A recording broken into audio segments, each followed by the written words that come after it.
Hi, I'm Jalesia Williams, And I'm Christopher Schimpf. and today we'll be doing our podcast on Media Literacy 2.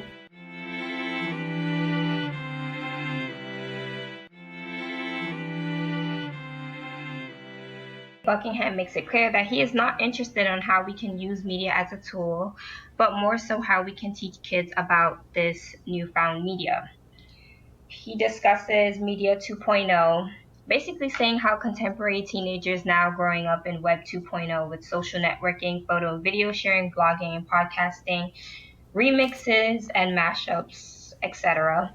I can make a personal connection to this because I am a contemporary teenager growing up in this Web 2.0 point in life. I've my entire life has been incapacitated by media or this media 2.0 that he speaks of.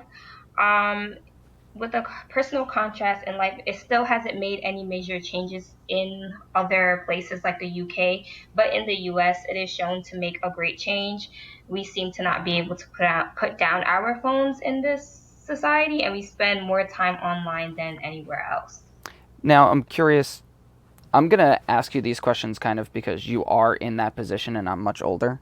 Okay. And when I grew up, this stuff was just like chatting online came out when I was in high school.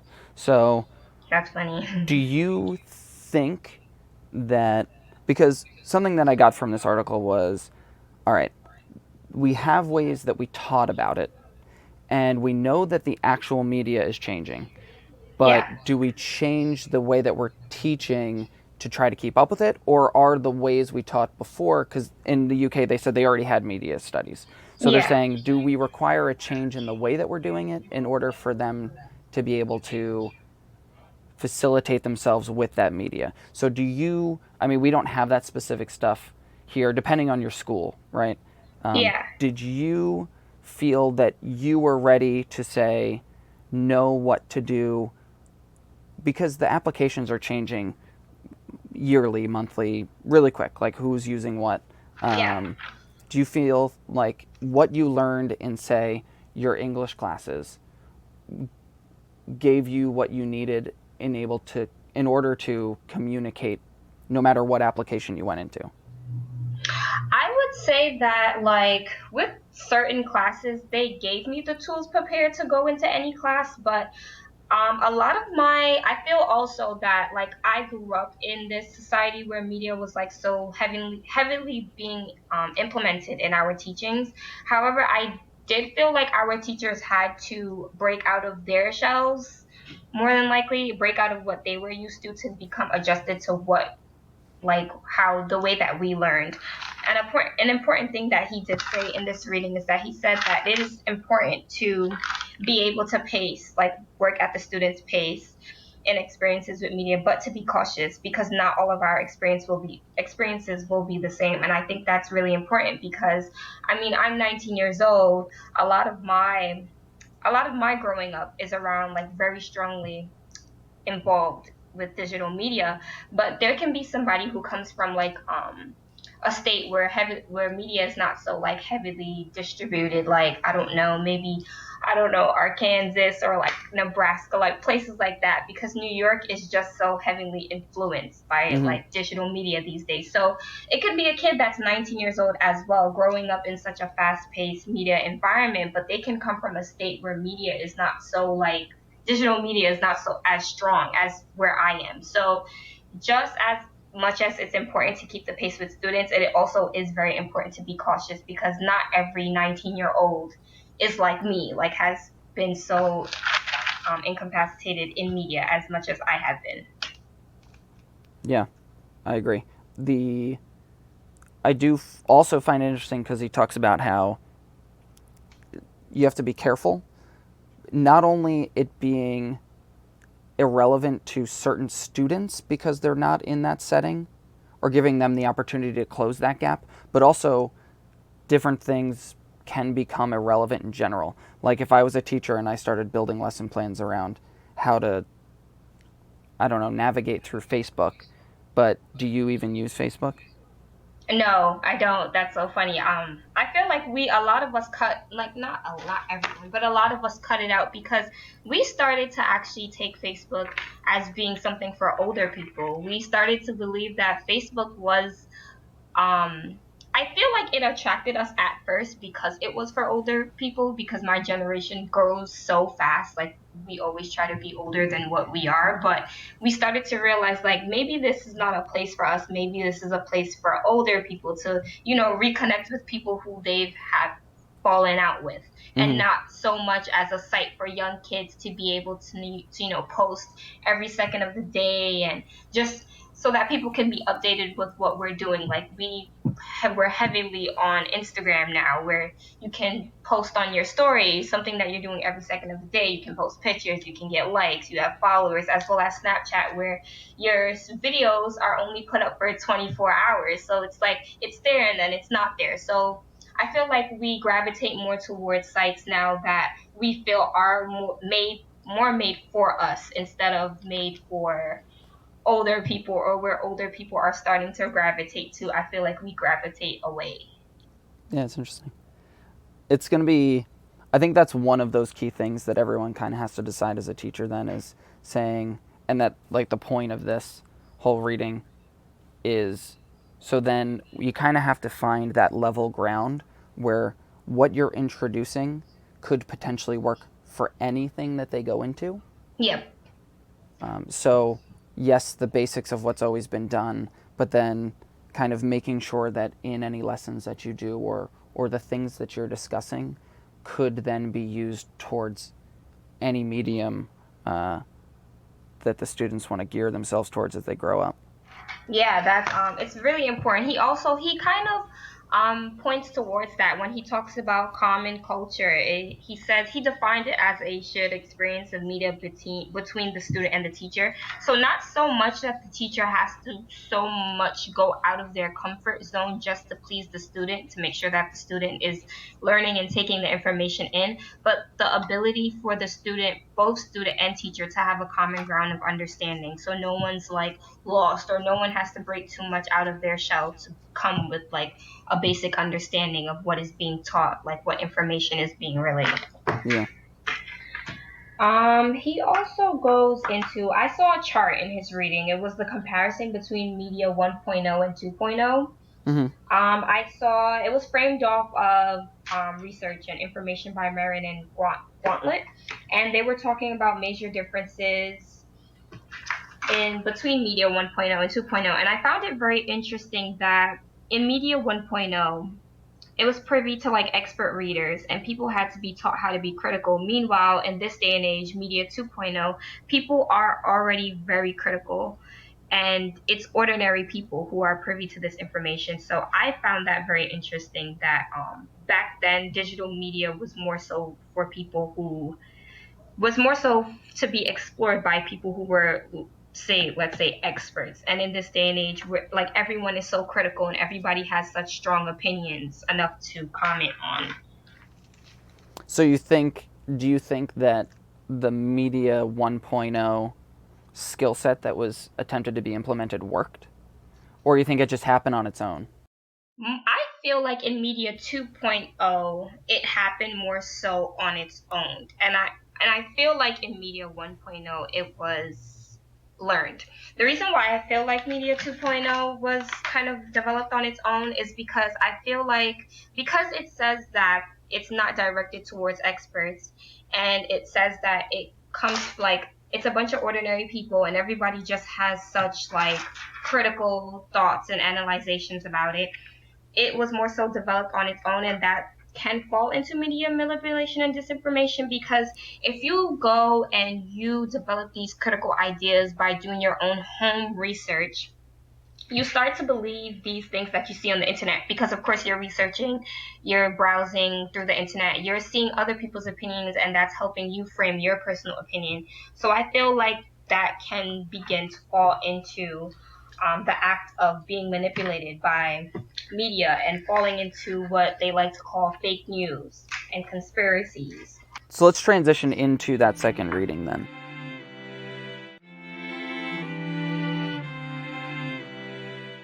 Okay.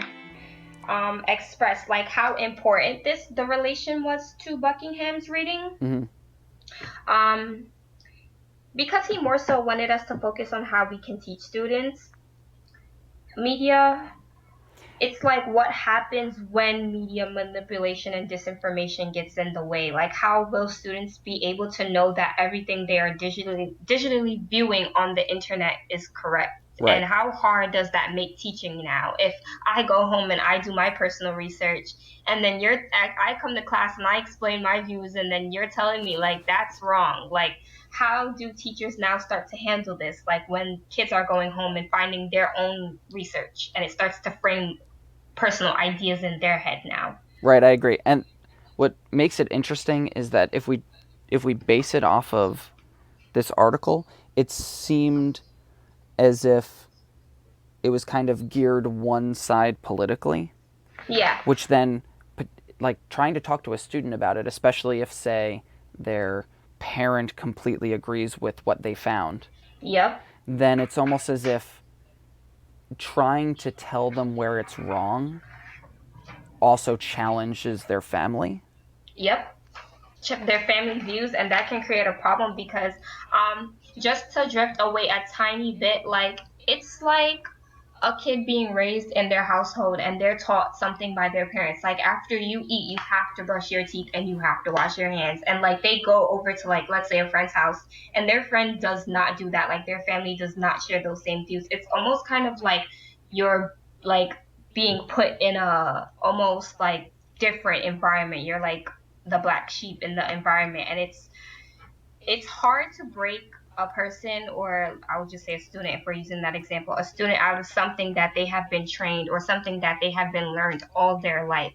Or so if you're at home and your parents have like personal views or political views, they're like, let's say they're Democrats, and you go to school and everybody's talking about how they're Republican and their Republican views. It's like it's hard, and I agree with you where you say it's almost challenging. It's like challenging that student and challenging that those family values, and then they're less prone to be okay with breaking out of that shell and hearing opposing opinions. We can even connect that to the G reading, the trusting your senses from last week, the selective perception, when people don't really want to hear about those opposing ideas because they feel like their ideas, their perception, their experiences are what's right, and nothing else besides that, beyond that, is correct.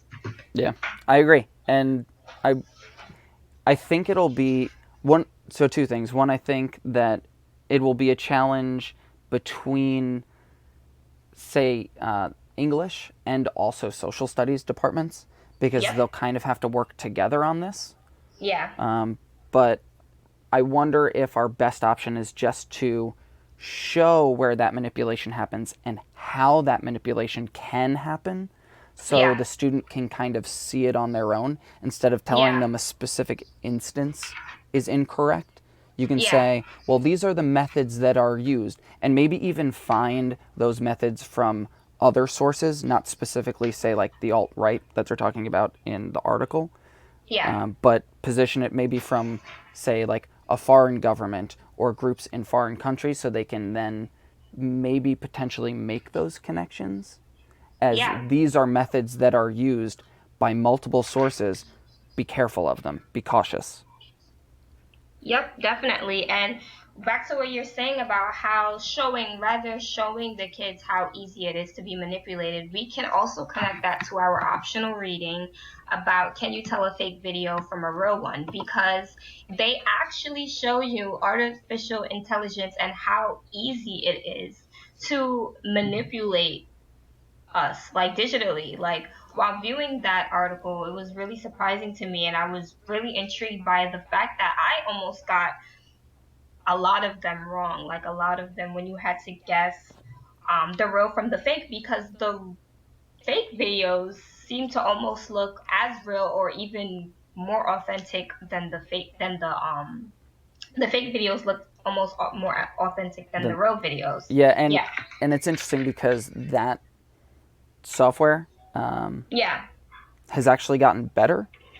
So there Yeah, are and it'll only get better. That's the craziest part. Yeah. So there have been some ones that have now been going out that are just like actors in movies that they've done really well, and it's funny for entertainment value, but it has again been popping up with politics, especially with the next presidential election occurring. Yep, that's coming up. Yeah, we're gonna have to. I really think that's important, especially for our kids that are later in high school that might even be able to vote, to know to look for these things.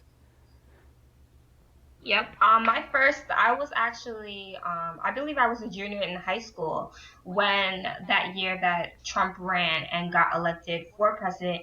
And it was just that was the first time I was very involved in politics. And it was really interesting to me how much of that was like involved in politics. Like they were talking about how the Russians and how Russians hacked, and then we were getting like news breaking out about different presidents. We have Trump, who was explaining that everything that was being posted against him was fake news. So it was just a lot and a little bit overwhelming as a kid to just see how much of this like artificial and ingenuine stuff is implemented in politics, and it's almost scary because politics is a very important thing in our country. Like we have to elect presidents, we have to elect people who are going to represent us. So if media is how we learn about these people and like basically how we make judgments off these people, because we don't see them in person, we see them on TV, we see them on Twitter, like trending things on Twitter, we see everything about them very digitally. So if we can't trust the media, then it will start to affect real world situations. These will no longer be jokes or memes. These will now be like, who do we trust? Who do we vote for if nothing on the internet is genuine or correct? Yeah, I couldn't say it better. I am rather. It is troubling to think of how teenagers are going through this now, Yeah. because if I was in that case, I probably wouldn't trust anything I saw anymore. Yeah, and then it affects voting. Then we will stop voting, or people will get less voters, and then it's like it becomes a huge problem because then if we don't vote, it's like when a person does get elected and they're doing stuff that you don't agree with, it's like, oh, then why would he do this? Or why does he think that he can do this? But I mean, we had the voice, but we didn't use the voice. But how can we be blamed for not using that voice when it's like we can't trust what we're seeing? Right. All right. I think that about wraps up our time. Yeah. Thank you for a wonderful conversation. Thank you for a wonderful conversation. That's our podcast number 1. All right. Thank you.